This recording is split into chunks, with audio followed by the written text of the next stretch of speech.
I'm Willem Dafoe. I'm Robert Eggers. And I'm Bill Skarsgård, and this is Freeze Frame for Esquire. I've worked with Robert Eggers 2 times before. When he asked me to work on Nosferatu, I was very happy to. The character is a very interesting character to me. It's beautifully written. I think this is the role Robert would play if he was an actor in this movie, so there was kind of special personal pleasure to know that I was kind of his, in some way, his mouthpiece in this. The way the character is placed in the story is very interesting because he's really the only one that really sees Ellen, and he has a special relationship with her. He's a professor who's studying in the occult and in alchemy. He's an outsider. He comes to help solve the problem of everyone's concerned about Ellen and the plague. Yeah, well, I've been wanting to work with Robert ever since I saw his first movie, The Witch, and ever since we first met.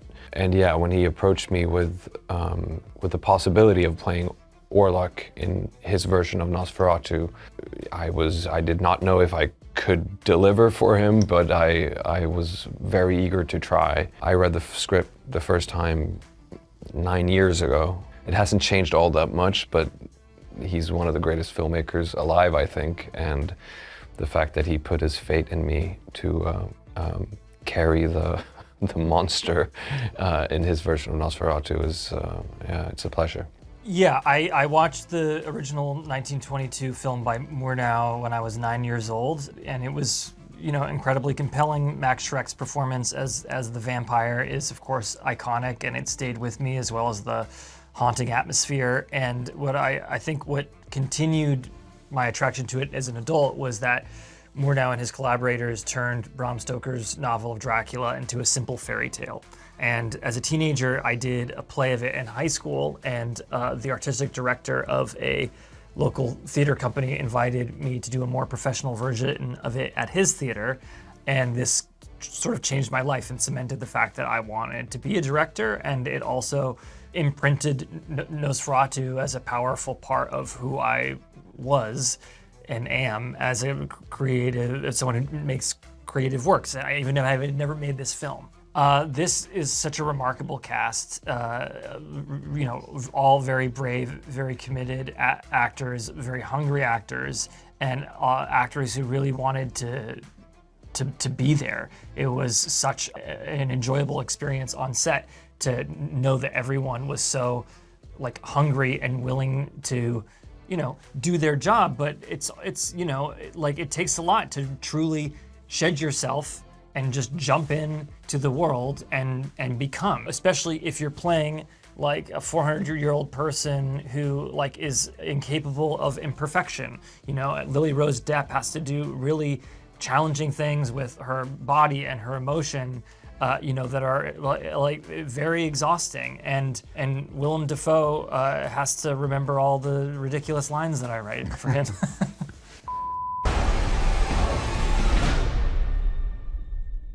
We are here encountering the vampire.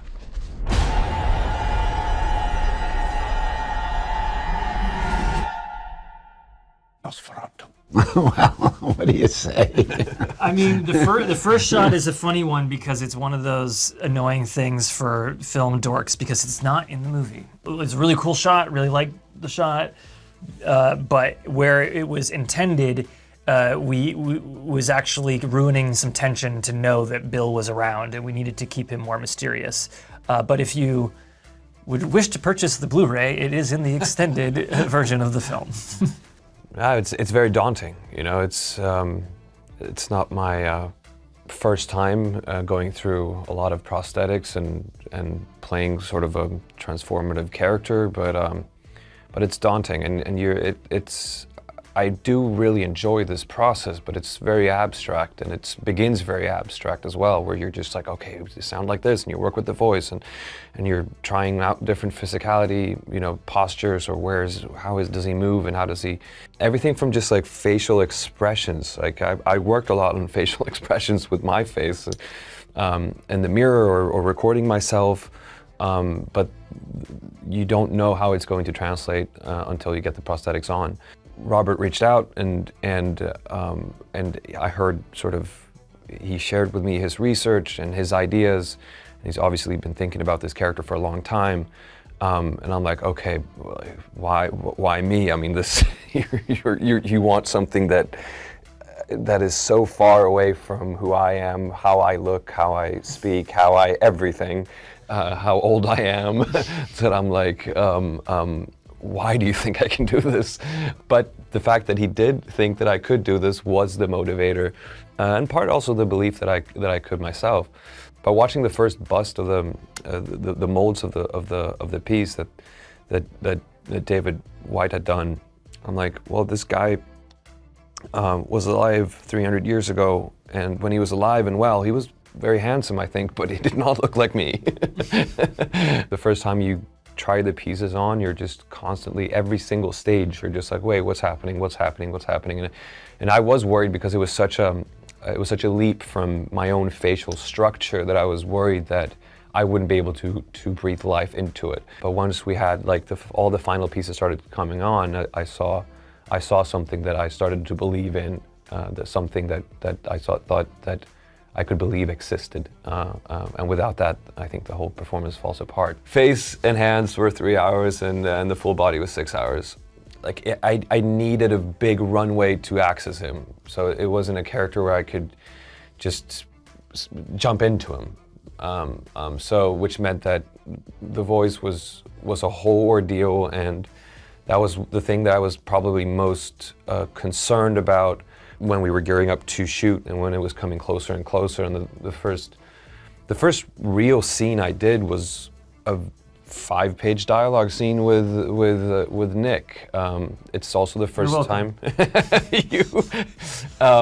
And I'd worked on it so much that I think I could speak it backwards, you know. So which is also not sometimes that's not great either when you're overly familiar with dialogue. But it was my way into this. And yeah, the voice took a long time, and I had sort of a little routine that I would do, and I would start in the makeup chair, and then, you know, once you're waiting for set to get ready, I had, you know, 20 minutes of sort of a warming up process to relax myself and relax my throat and try to anchor the voice as deep as humanly possible. I wanted it to sit right above my crotch and then speak from that anchoring point.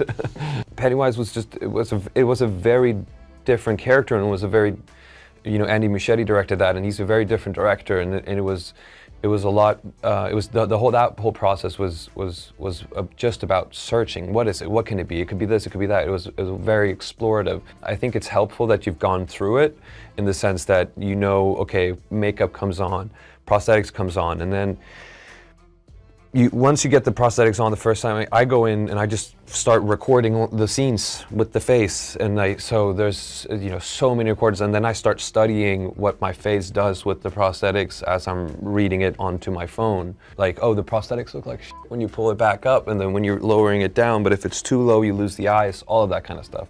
You know, I think a lot of actors consider like mirror work really harmful, and I never completely understood that, but I think particularly for a role like this that is mask work, you know, it is important, and Bill knows, like, that was one of the reasons why I was excited for Bill to do this, is because of his experience with working in a role that is a mask, and I also know that he is a strong enough actor to let all that stuff go. You know, so once he learns the techniques, then he can forget about it when he's in the scene. Yeah, and it's the whole journey of preparation, you know, that once you're shooting it, once you're in there, you can never think about what you've prepared, what you've researched, what you've done.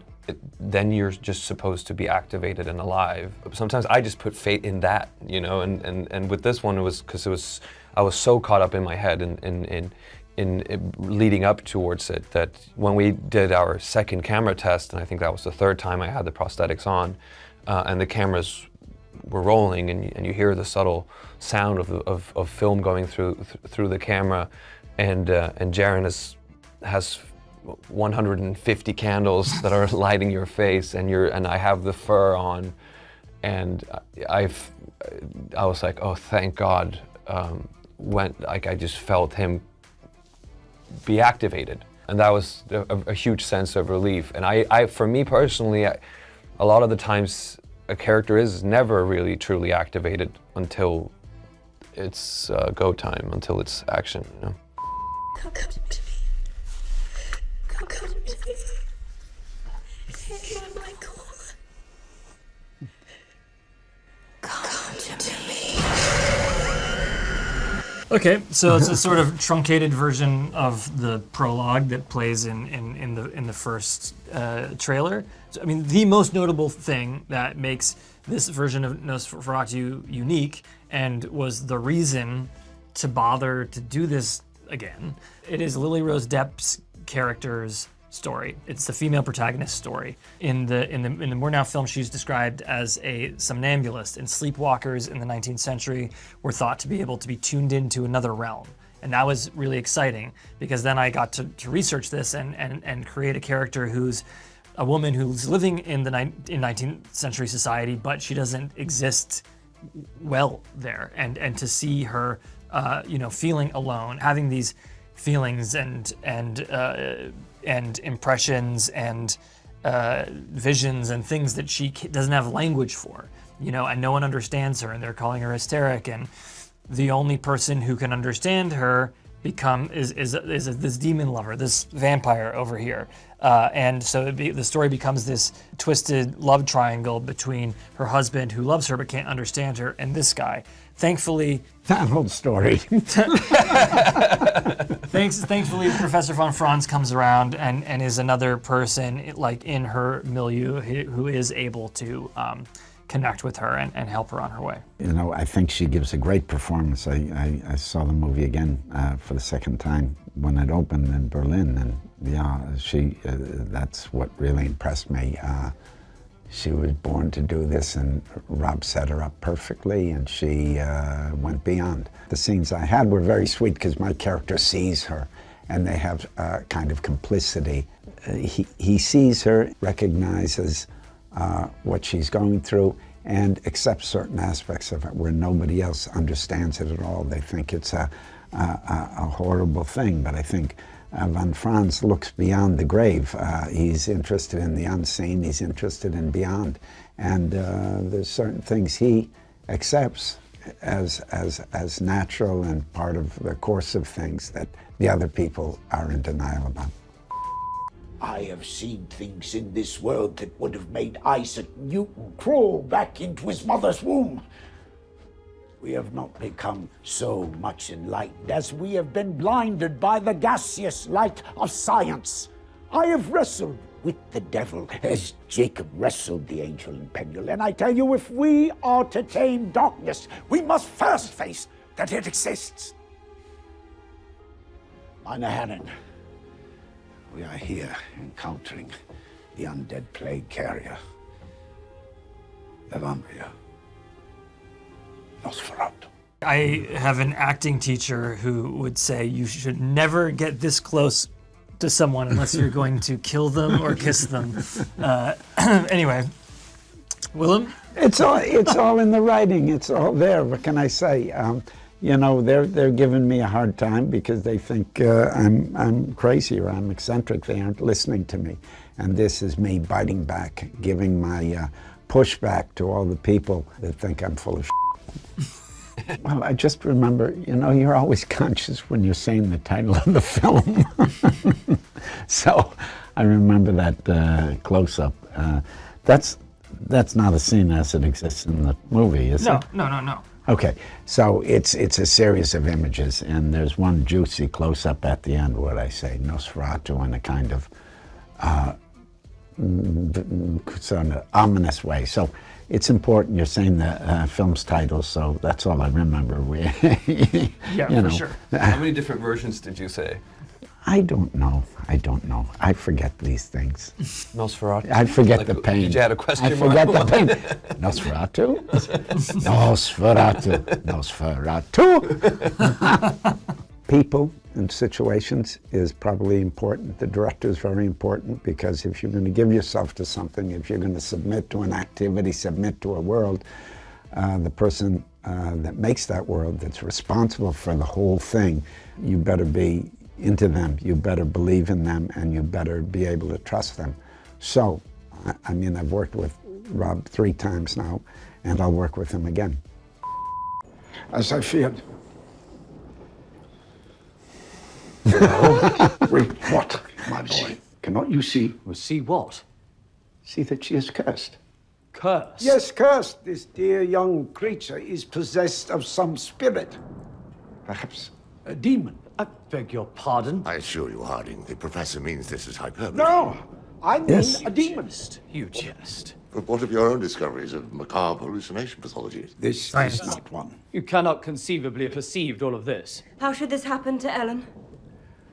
Demonic spirits more easily obsess those whose lower animal functions dominate. Demons like them, they seek them out. That pipe could have been longer and still been accurate. I mean, the mood on set, you guys can correct me if I'm wrong, is fairly serious, because we do these long, unbroken takes and with very specific blocking, and there are only so many hours in the day. Also, not this scene, but a lot of the scenes are pretty heavy, and you want to keep a kind of dread and kind of suspense on set. Sometimes you need to crack a joke if things get too heavy, but it's a focused set. But all the actors, Emma, Aaron, Ralph, they are so active. They are so into it. So it feels a little bit like a theatrical acting company, and because also everyone is relying on each other in a similar way.